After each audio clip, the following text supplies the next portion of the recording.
Right now, as you are watching this, there is a very good chance that something you do every single day, something so ordinary and automatic that you do not even think about it, is quietly damaging the nerves in your feet and hands.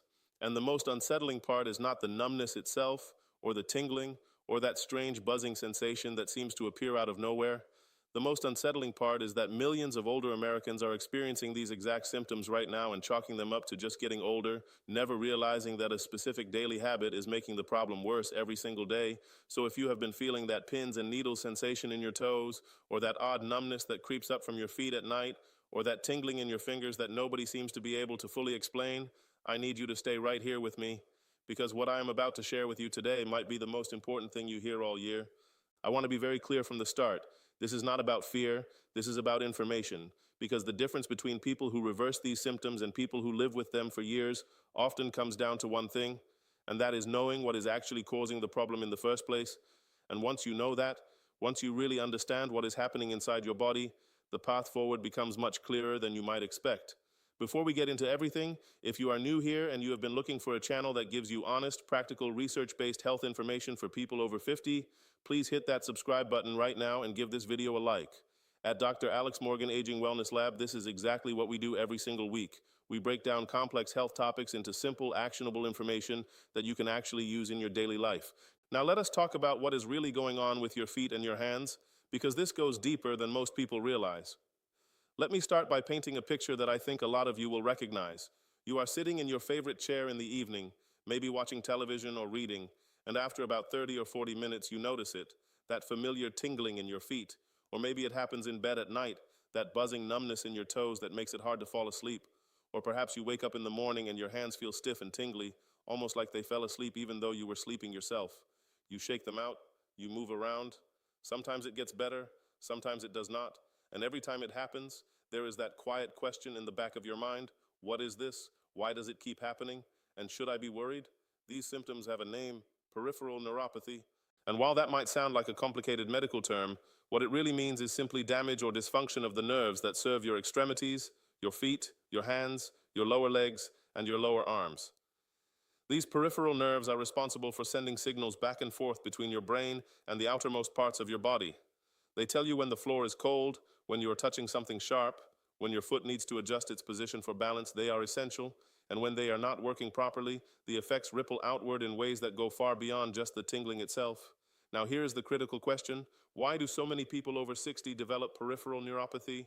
And more specifically, what is the daily habit that so many seniors are unknowingly doing that accelerates nerve damage and makes these symptoms significantly worse? I am going to answer that question in full detail, and I want you to stay with me because the second half of this video contains information about recovery and reversal that most people never hear. But first, we need to understand the foundation. Your peripheral nerves are surrounded by a protective coating called myelin. Think of myelin like the plastic insulation around an electrical wire. It protects the signal, it speeds the transmission, and it keeps everything working cleanly and efficiently. When myelin is healthy and intact, nerve signals travel fast and accurately. When myelin becomes damaged or degraded, signals start to misfire. They become slow, they become distorted, and the result is exactly what you are experiencing. Tingling, numbness, burning, that strange feeling of wearing invisible socks even when you are barefoot. These are the sensations of a nervous system trying to communicate through damaged wiring. And what damages myelin? Several things. Diabetes is a major one, and we will talk about that.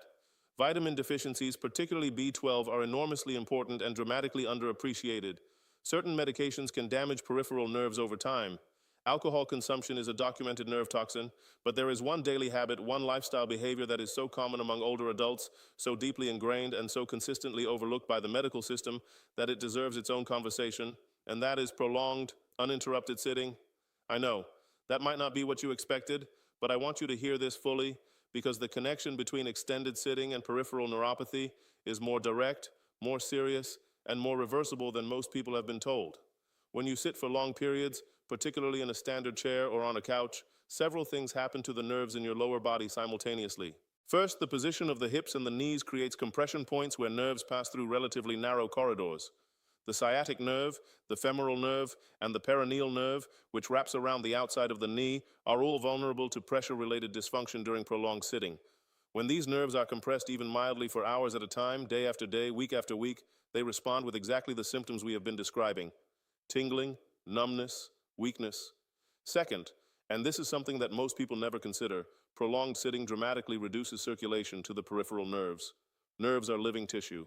They require a constant supply of oxygen and nutrients delivered through the blood, and the small blood vessels that serve the peripheral nerves, called the vasa nervorum, are particularly sensitive to reduced blood flow. When you sit still for extended periods, blood pools in the lower legs and feet. The dynamic pumping action that the calf muscles normally perform during walking, which pushes blood back up toward the heart and ensures that peripheral tissues receive fresh oxygenated blood, simply stops. And the nerves in your feet begin to starve slowly and quietly of the very nutrients they need to maintain their myelin coating and their signal integrity. Think about what this means for the average older American. Studies have consistently shown that adults over 65 spend an average of 9 to 10 hours per day in a seated or reclined position. 9 to 10 hours? That is more than 2/3 of their waking day spent in a position that is actively compressing and starving their peripheral nerves. And for many people, this pattern has been building for years, first through desk jobs, then through retirement routines built around television and reading and comfortable chairs. The sitting itself feels innocent. It feels like rest. But for your peripheral nervous system, extended sitting is anything but restful. Let me tell you about a man I will call Dennis. He was 67 years old, a retired accountant from the Midwest, who had been dealing with progressive numbness in his feet for about 3 years. It had started as occasional tingling in his toes at night and had gradually expanded to a persistent numbness that affected both feet from the toes to about mid-calf. Walking had become uncertain for Dennis. He was not sure where his feet were in space anymore, which had caused 2 near falls in the past 6 months. His neurologist had confirmed peripheral neuropathy, attributed it primarily to early type 2 diabetes and age, prescribed some medications, and told him that management was the best he could hope for. When I spoke with Dennis in depth about his daily routine, what emerged was a picture that I have seen countless times. He was sitting for an average of 11 hours per day.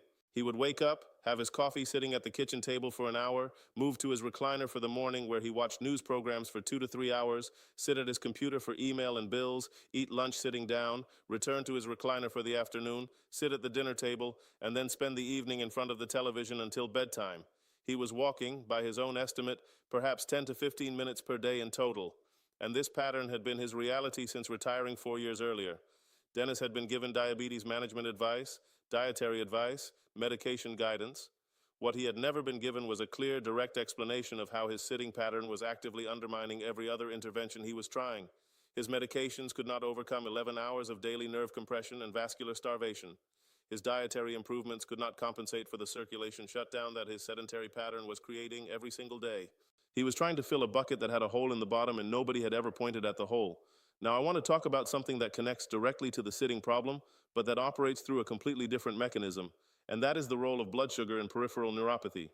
Even in people who do not have a formal diabetes diagnosis, the pattern of blood sugar elevation that follows certain eating habits can be directly damaging to peripheral nerve tissue.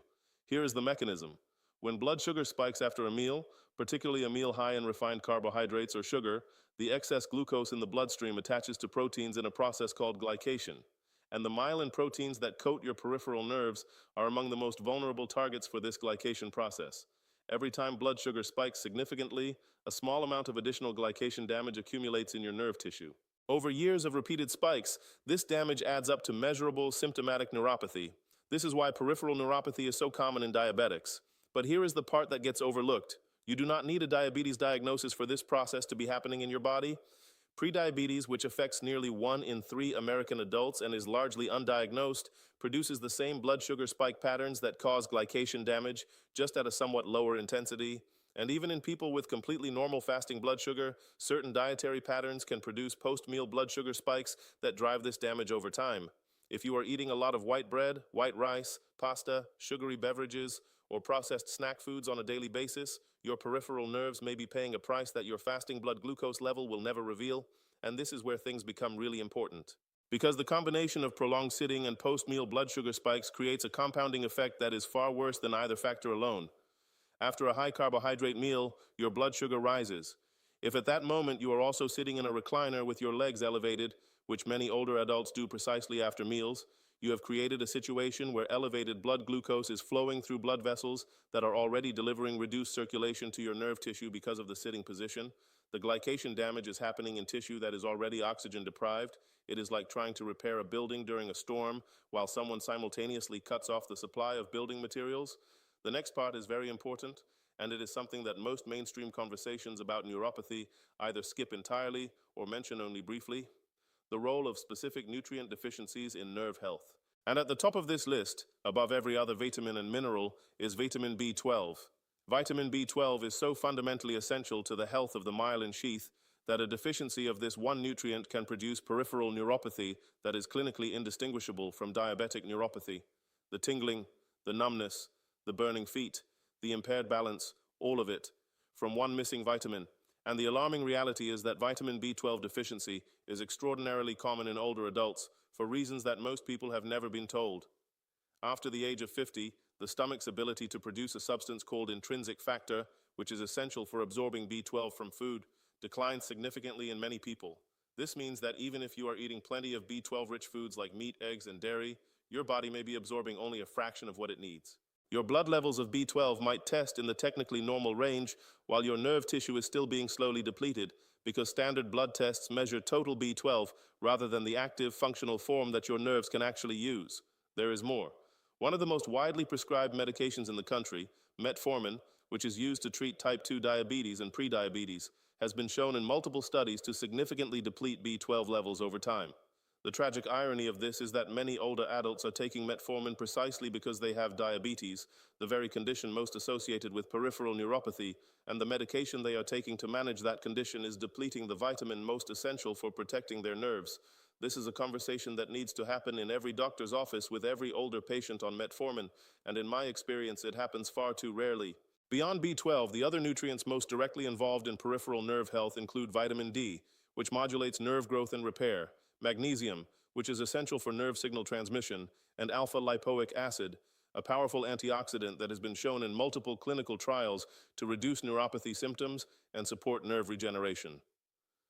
The research on alpha-lipoic acid for peripheral neuropathy is particularly compelling.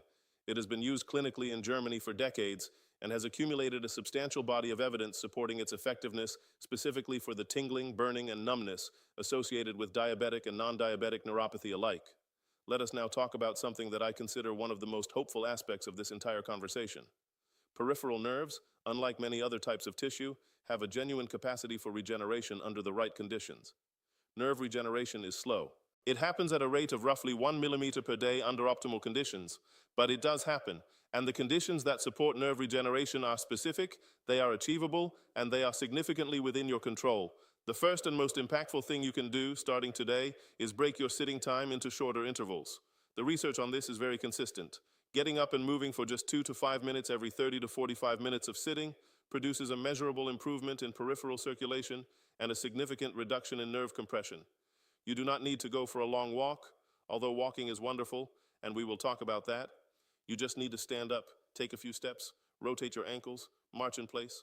The calf muscle pump that activates the moment you begin walking immediately begins pushing blood back into your peripheral circulation, delivering oxygen and nutrients to nerve tissue that has been slowly starved during the sitting period. Something as simple as setting a timer on your phone or your watch to remind you to stand up every 40 minutes could be one of the most therapeutically powerful changes you make this year. The second thing I want you to think about is a gentle daily walking practice, not a workout, not a fitness program, just a consistent, deliberate walking habit. Walking is the single most studied and most consistently beneficial intervention for peripheral neuropathy that exists outside of pharmaceutical treatment. It improves peripheral circulation. It activates the sensory nerves in the feet through the varied feedback of foot contact with the ground, which is a form of gentle nervous system stimulation that helps maintain and even rebuild neural pathways. It reduces blood sugar levels by improving insulin sensitivity in the muscles, and it counteracts every single one of the mechanisms by which prolonged sitting damages nerve tissue. Start where you are. If 10 minutes is what you can manage right now, 10 minutes is where you start. Consistency matters infinitely more than intensity when it comes to nerve health. 10 minutes of walking every single day for 6 months will do more for your peripheral neuropathy than a heroic 1-hour walk occasionally. The nerves need regular, consistent stimulation and circulation to repair themselves. They cannot make up for 6 days of sitting with 1 day of activity. Let me come back to Dennis, because his story has a second chapter that I think you will find meaningful. Dennis made 3 specific changes after our conversation. He set a timer on his television remote that reminded him to stand up every 35 minutes. He started taking a 15-minute walk every morning before breakfast, something he had not done in years. And he had his B12 levels retested with a more specific marker called methylmalonic acid that revealed he was functionally B12 deficient despite a normal total B12 reading. He began B12 supplementation in a highly absorbable form called methylcobalamin. At his 3-month follow-up with his neurologist, something unexpected happened. His neurologist, who had told him that management was the best he could hope for, told him that his nerve conduction study results had improved, not dramatically, but measurably, in a direction that his neurologist had not been anticipating. His subjective symptoms had also changed. The constant baseline numbness had reduced noticeably. The nighttime tingling that had been disrupting his sleep had become much less frequent. Dennis was not cured. His nerves still had damage that would take much longer to repair, if they ever repaired fully. But he was moving in the right direction, and more importantly, he finally understood why. He was no longer helpless in the face of his own diagnosis. I want to address something before we close, because it comes up often and it matters. Some of you watching this have neuropathy that is further progressed than what Dennis was dealing with. Some of you have had these symptoms for many years. Some of you have been told definitively that the damage is permanent. And I want to say this clearly and honestly. Not everyone will experience the same degree of recovery. Nerves that have been damaged severely over many years may not regenerate fully. That is a medical reality that I will not soften with false promises. But here is what is also true. In virtually every case, the interventions we have discussed today, reducing prolonged sitting, improving circulation, addressing nutrient deficiencies, managing blood sugar, and adding gentle, consistent movement will at minimum slow the progression of further damage. And in many cases, they will produce meaningful symptom improvement that improves daily quality of life in ways that matter. The goal is not perfection. The goal is better than where you are right now. And that goal is achievable for most people, regardless of where they are starting from. I also want to mention footwear because this is something that rarely comes up in neuropathy conversations, and that can make a significant practical difference in your daily experience. When the sensory nerves in your feet are not functioning properly, your brain is receiving incomplete or distorted information about the position of your feet and the surface you are walking on. This increases fall risk substantially. Wearing shoes with firm, flat soles that provide maximum ground contact and sensory feedback can partially compensate for reduced nerve sensation by giving the remaining sensory pathways the clearest possible signal. Avoid thick, cushioned soles that further muffle ground feedback. Avoid shoes that are too loose, which allow the foot to shift unpredictably inside the shoe. And consider whether you might benefit from discussing custom orthotics with your doctor, which can improve foot stability and reduce the falls risk that neuropathy creates. If this information today felt important to you, I want to ask you to do something right now before this video ends. Share it. Send it to someone you know who has been dealing with foot numbness or hand tingling, and who may have accepted it as simply part of getting older. Post it in a family group. Text it to a friend, because the person who needs this information most is probably not the one watching right now. They are the one who gave up asking questions because nobody gave them a useful answer. Be the person who hands them this video today. And please, leave a comment below. Tell me how long you have been dealing with these symptoms. Tell me whether you recognized your own habits in what we discussed today. Tell me what you are going to change starting tomorrow. This community learns from each other, and your story, your honest experience, is exactly what helps the next person feel less alone and more hopeful about their own situation. I read every comment personally, and I genuinely value everyone. Take good care of yourself. Take good care of your nerves, and I will see you in the next video.